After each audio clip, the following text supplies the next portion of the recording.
the Black Feather Intuitive, and welcome to Divinely Decked Tarot and Oracle Reviews done Stacey style. And this is Neo's butt, and of course his face in the circle. You know, whenever we are pulling out the tarot, he has got to be a part of it.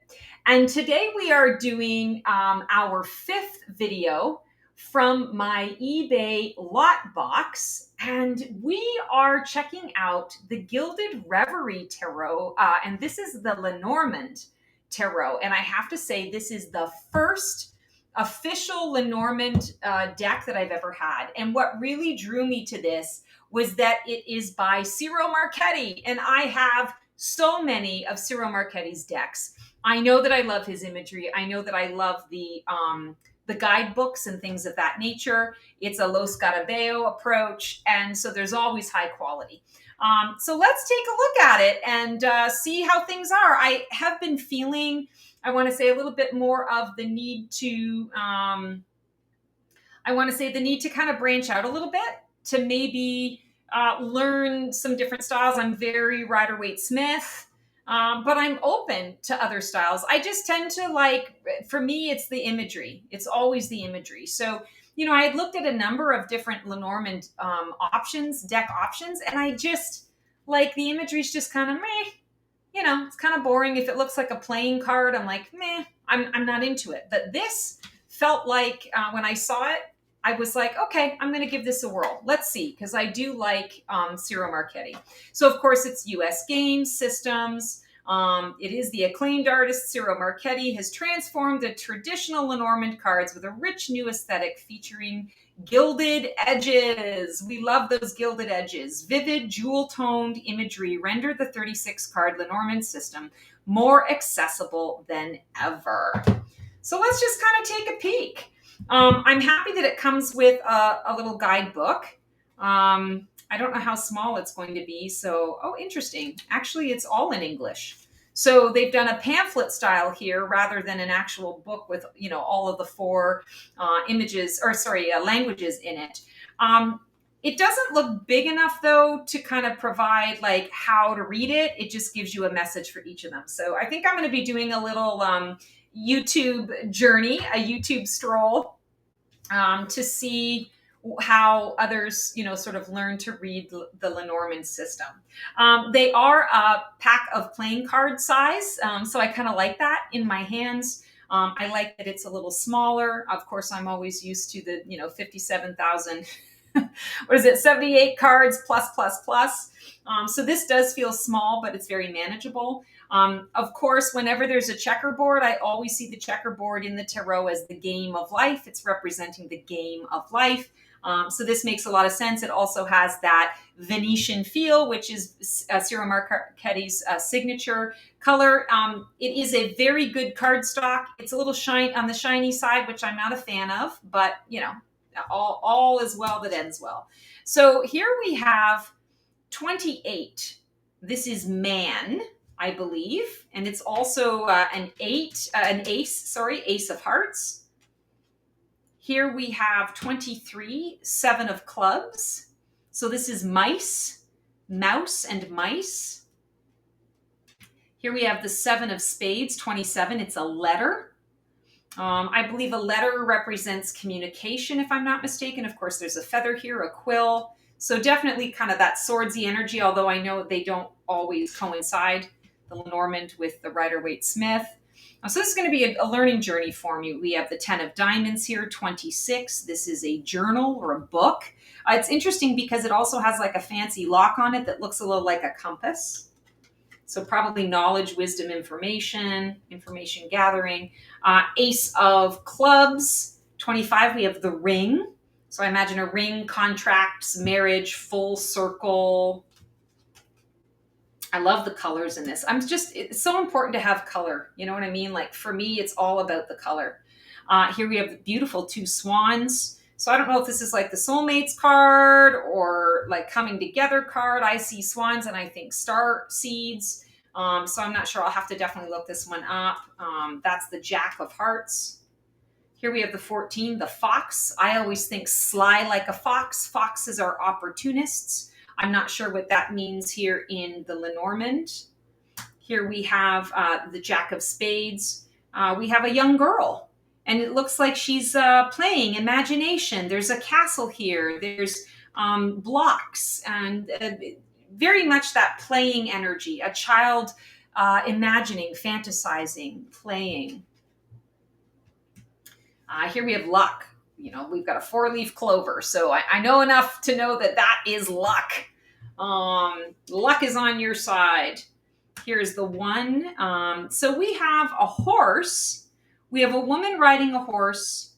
She has a satchel on her side, or a purse on her side. She's holding a letter, and she's kind of the horse is riding a rainbow, but the horse is actually on a merry-go-round. So I'm not exactly sure what this is. I don't know if it's a number 1. So maybe it's like the Fool card, like new beginnings, or maybe being stuck, you think you're using your imagination thinking you're getting somewhere, but a merry-go-round is just around and around we go. Rainbow is always kind of hopeful. So it's going to be kind of interesting for me to learn this system. The nice thing is it's a smaller amount of cards to learn the system, so hopefully it won't take me very long to pick up on it. 20, this looks like a terrarium, a garden.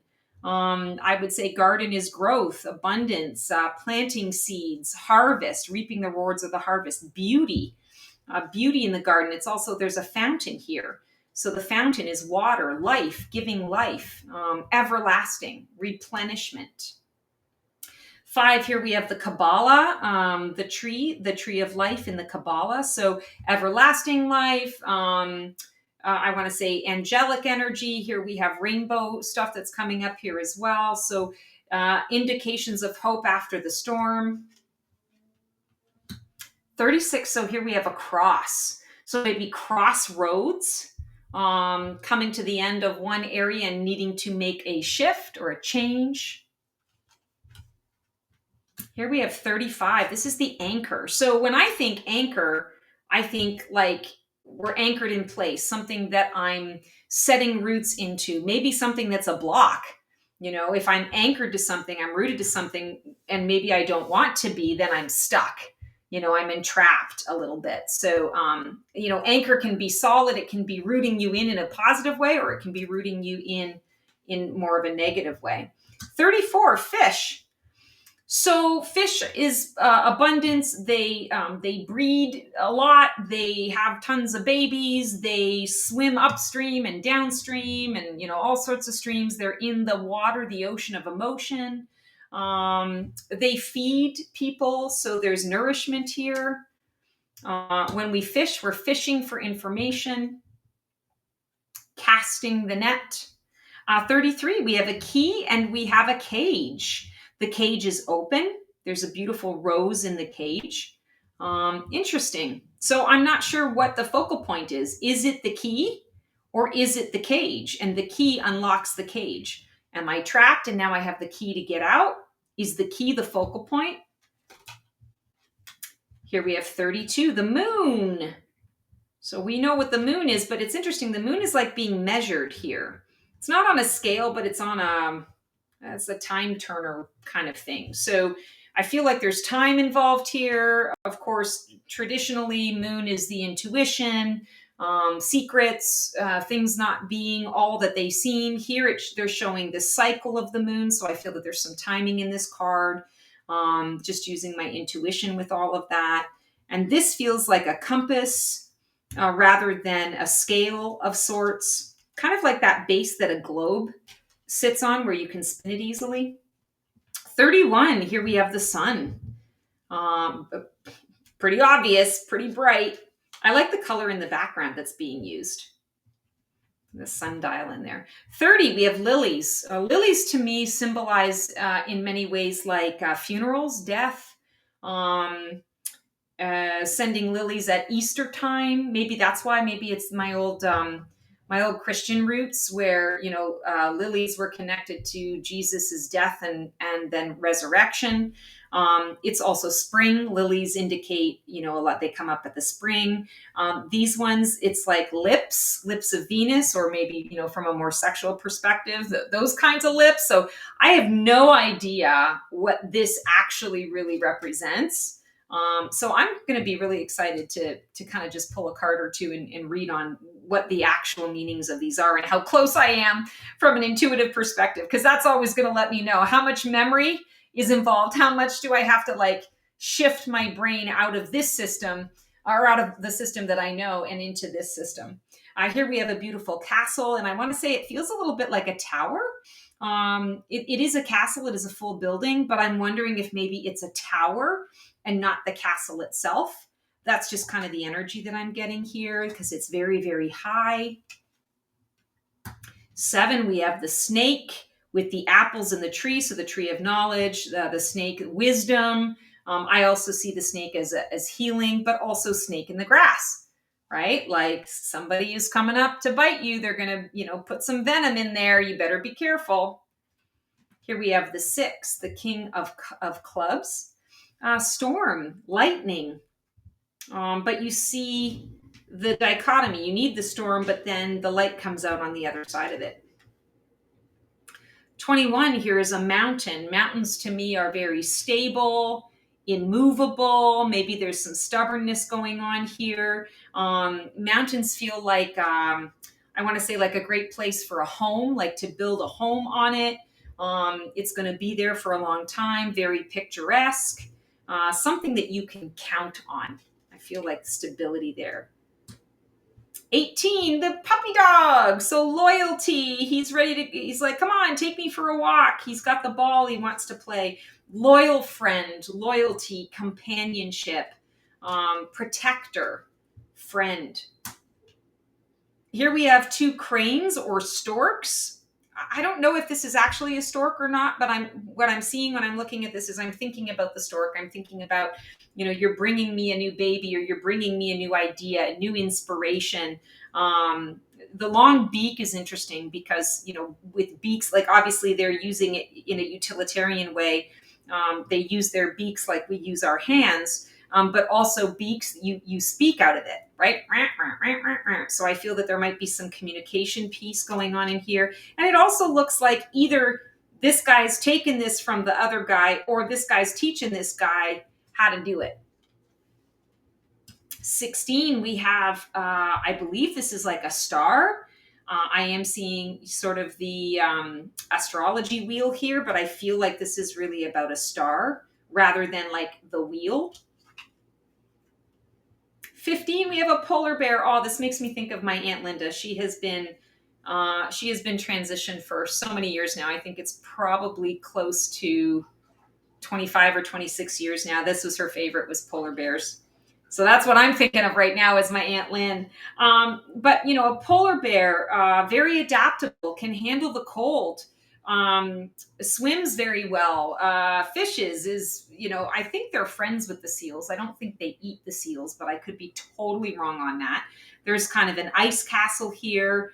Bears represent a lot of strength, a lot of power. You don't want to mess with a bear. 22, this feels like pathways, choices to make. 2 different portals, 2 different doors. Which choice will you make? The staircase, ascension, going up. 29, a beautiful young woman. She's got a rose in her hand. She's reading a book. She looks a bit nostalgic. Maybe the rose is from a lover. She's lost in thought. Youthful energy. Here's 12. So a birdhouse with a bunch of birds. So I guess birds flying, messengers of source energy, angelic creatures, angelic beings. They deliver things from, place A to place B. They pollinate. 11, here we have the whip. It looks like a whip. So whipping things into shape. It's a tool to cut things down, to move things out of the way. It can be used as a tool of violence. 10, we have the scythe. So this definitely is cutting away of things. This is definitely utilitarian, cutting your harvest, cutting down the wheat, cutting down the corn, shucking the corn to get your resources. 9, we have a bouquet of tulips here.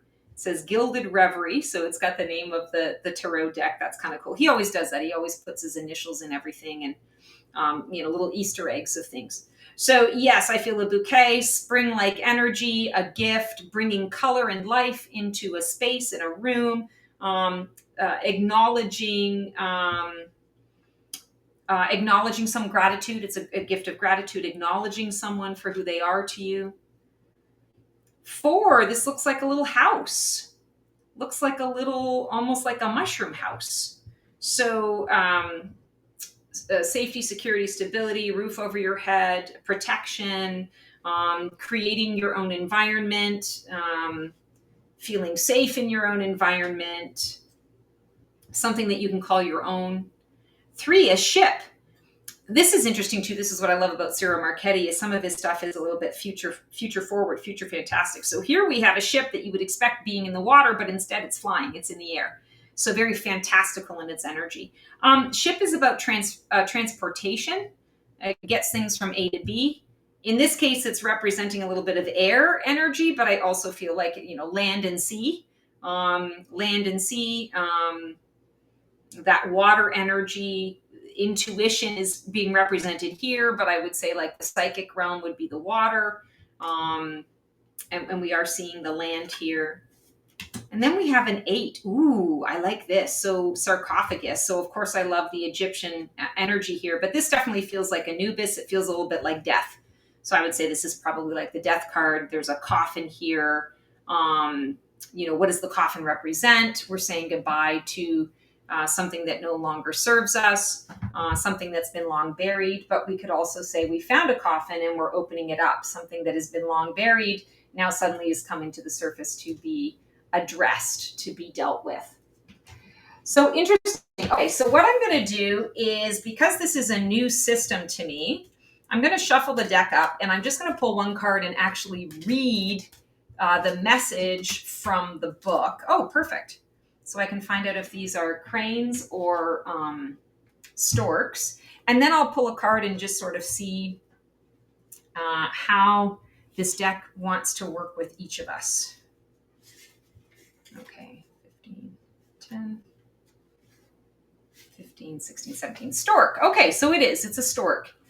With movements, upgrades, and improvements, I bring spring and the change of seasons. Sometimes my symbol stands for new family addition, or simply a new state of evolution. I can be your move or your next promotion. Oh, interesting. So it represents a move.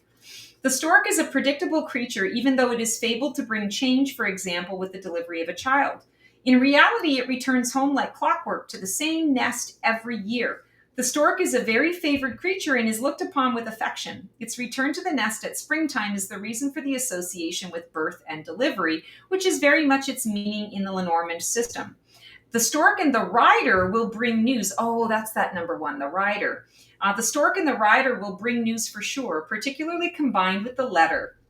The image conjured by the Reverie here depicts a pair of storks at home in their nests with a blazing sun breaking through the clouds. They are looking up towards the life-giving sun, one of the other cards in the Lenormand deck. The process of birth and life, and then death, brings inevitable change. Depending on the cards around the stork, it is a lifestyle change. For example, combined with the house might mean a change of dwelling. Oh, this is cool. So it's going to be very much about like combo cards. I love that. The grouping of cards tells the story rather than just the one card. So now in true Stacey fashion, I'm just going to pull a card and get a message for how anyone who wants to work with this deck, how this deck wants to work with you and what it's going to get for you. Mouse or mice. All right, let's see what this message is about. Oh, no, that's park. Wrong one. Here we go, mice.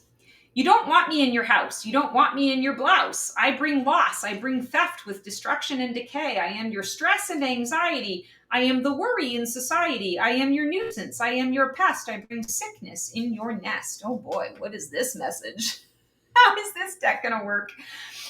These mice are completely happy with their work. The gradual destruction of possessions and resources. They are busy nibbling at cloth and fruit and at bread.